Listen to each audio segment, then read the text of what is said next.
What is the best motor for most swaps? A lot of people will tell you it's Toyota's legendary 2JZ engine. And we'll get into it, but it didn't get legendary by accident.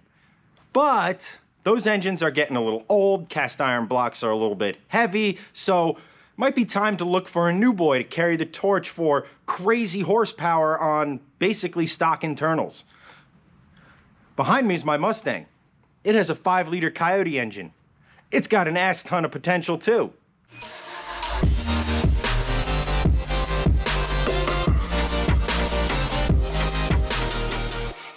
Hey guys, what's going on and welcome back to Shifting Lanes. My name's Chad and like I said, this is my 2015 Ford Mustang, complete with a whole mess of awesomeness. We got 6 piston calipers up front with a 15-inch rotor. We got a 3.73 limited slip rear differential in the back. We have performance-tuned suspension and the aforementioned Coyote V8. Is this our next 2JZ? Should it replace the 2JZ? Is it better than the 2JZ? Well, today I'm going to take a look at basically what makes the 2JZ special and why the Coyote is creeping up on it, and really you should think about it for your next swap. We start with what makes the 2JZ so special, and well, it's got a cast iron block, which one makes it heavy, but on the other hand makes it able to handle just an absolute ton of horsepower. You can get 700 horsepower on stock internals and do so all day long completely safe. If you want to turn up the wick, you're capable of getting 1,000 horsepower on a 3-liter straight 6 with components that came from the factory. Pistons, rods, crank, the whole nine. It's an absolute all-star of an engine. It has a huge aftermarket, so you can get really good horsepower without really breaking the bank, and that's why it's pretty much the choice of JDM engines for drag cars, drift cars, and even some circuit cars and things like that. It's a monster of an engine. The 2J you can get for around $3,000 to $5,000 depending on mileage, depending on what importer you take it from, and yes, the cheaper option is to import them, mostly down to the fact of the ceramic twin turbos that come on those motors as opposed to the steel turbos that come in the USDM motors. Twins are there because of turbo lag, and that's a way of trying to get around it. Well, today's turbochargers, your Garretts and Borg-Warners and so on and so forth, well, they're so efficient that you really don't need a second turbo to reduce lag. They come on like that when it comes to getting on boost. The Coyote, on the other hand, well, that's still a more modern engine. You gotta remember, the 2Js were in development in the mid-90s. The Coyote, much newer, didn't go in as many cars. It's basically a Mustang engine, but there's a ton of Mustangs, so prices aren't crazy expensive. You can get a good Coyote, usually around the Gen 1 or Gen 2, for $4,000 to $7,000. Now, it's a little bit more expensive than the 2J, but you get 435 horsepower right out of the box. You obviously need to do some work to a 2J to get it there. And you can get 500 wheel horsepower on these things pretty easily if you're not, you know, a boosted boy. This is a 5-liter V8, and with its overhead cams, it takes up a pretty, well, let's just face it, it takes up a lot of space in engine bays. But the 3-liter 2J is heavier by a few hundred pounds, or a couple hundred pounds, I'm sorry. So 5 liters, 500 horsepower, naturally aspirated, lighter than a turbocharged 2J. Obviously, that's what makes the 2J great, is its cast iron block, but that's why you don't see it in a lot of, well, basically road racing applications. In fact, when Toyota raced the Mark IV Supra in the Japan Touring Car Series, they swapped out the 2J in favor of one of their 4-cylinders. So that should kind of tell you that the 2J is not the best option when it comes to, you know, building a road race car, things like that. One of the reasons why 2Js and LSs are such popular swap options is they'll pretty much go in just about anything. The inline design obviously makes it really narrow, so your basically only constraint is just how long or how deep your engine bay is.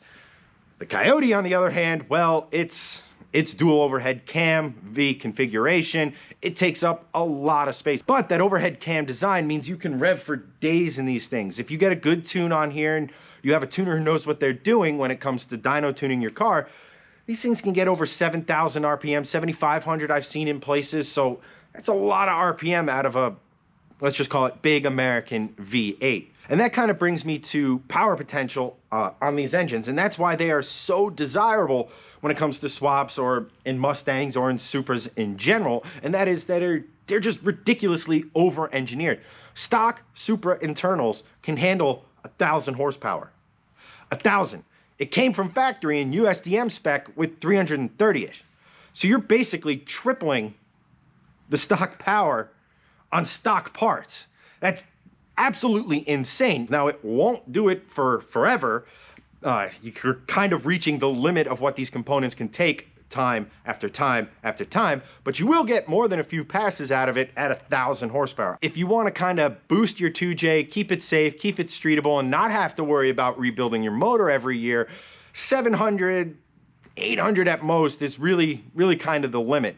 And that's nothing to sneeze at. 700 horsepower isn't a ton of horsepower, but anything beyond that, and you are kind of taking the 2J's life into your own hands. The Coyote compares really, really well. It'll do 700, 800 horsepower all day long. It takes the boost really, really well, which is pretty crazy when you consider that the Gen 2s, they're coming with 11-to-1 compression. The Gen 3s have even more, 12-to-1 compression, which is crazy to me, but 800 horsepower is awesome. I mean, it's probably way too much power for the street, but let's face it, that does not stop us, right? If you wanted to get to that 650, 750 horsepower number out of your 2J, well, it's pretty simple. You're going to want to do a single turbo kit because the stock twins, especially if you get a JDM twin, aren't nearly up to the task, which means turbo manifold, turbo, dump pipe.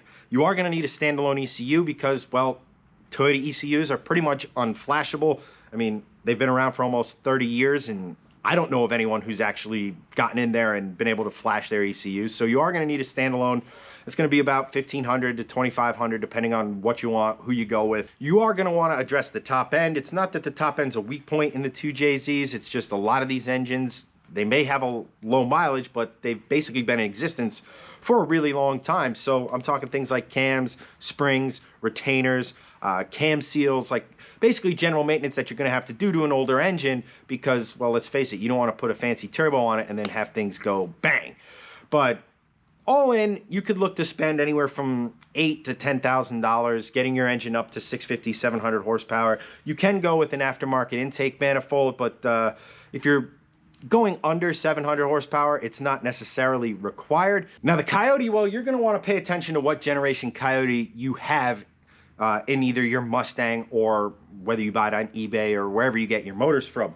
I have a Gen 2. The difference between the Gen 2 and the Gen 3, which came out in 2018 and has been in Mustangs ever since, is the Gen 3 has a little bit higher compression and it has a much better, freer flowing intake manifold than the Gen 2 does. Basically what that means, if you have a Gen 2 like me, you're going to want to address the intake manifold first. And the best ways to go is a ported 2018 and above intake manifold. It flows way better, especially when you get higher up in the rev range. Then you're going to want long tube headers, which are effectively another $1,700. Again, depends on manufacturer. This one is straight out of Texas Speed, who makes amazing stuff for our LSs, and they're starting to do some Coyote stuff as well. Which brings me to the fun stuff, which is superchargers, which, well, they're a little bit more expensive. You're probably looking at about $7,500 for like a good centrifugal unit.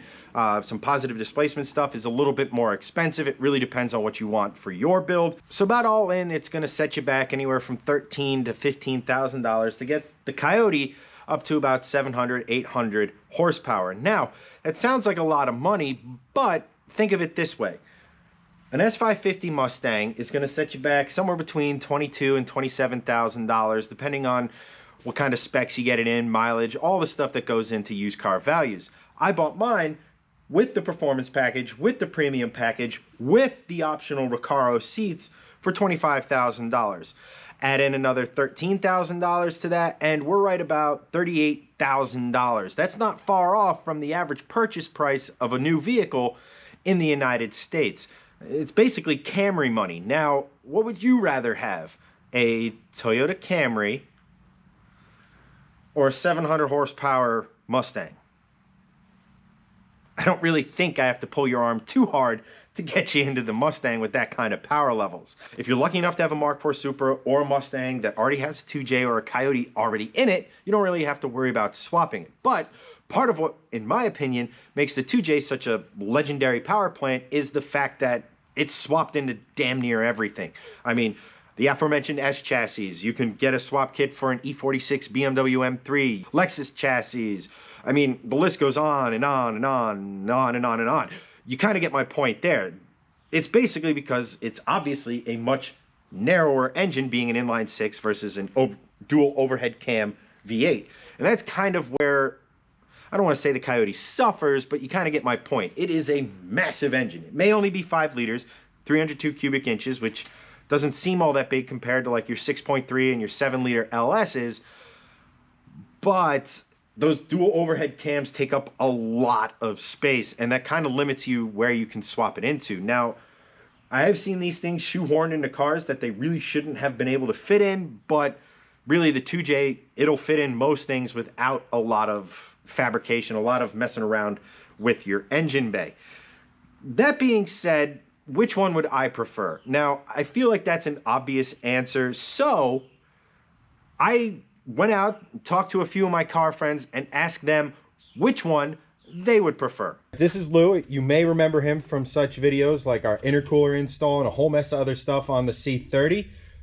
Lou's obviously a huge car guy just like us. Your thoughts, 2JZ, GTE, or Coyote V8? Coyote V8. Why? V8, I personally love the sound. Coyote, all the way. Why is that?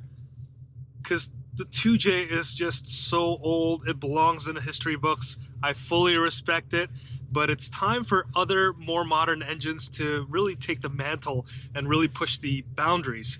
So Courtney. Go away, Chad. I think when it boils down to it, I would have to take the Coyote over the 2JZ because I just like a big V8. It doesn't have to be American. I own an Aston Martin V8 Vantage at one point. That had a 4.3 liter V8. I'm a huge Jag F-Type fan. That has an AJ block-derived V8. I really like the Coyotes. I like the LS's.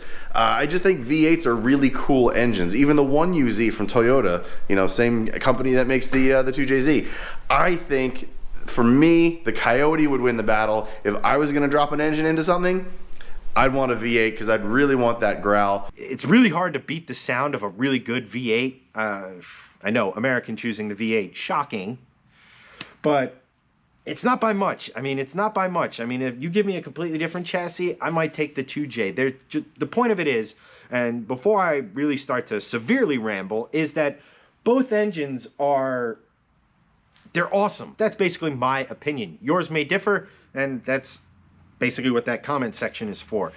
If you liked the video, please consider subscribing if you haven't already. Smash that like button and that notification button so you get Shifting Lanes content as we release it. If you want to help support the channel, we have a really awesome Teespring store right below me. We got Shifting Lane swag, we got a lot of cool Volvo stuff, we got a Hellwinkle stuff, we got a lot of really cool stuff, and every dime we make goes back into creating content for you guys, and I ain't leaving this stock.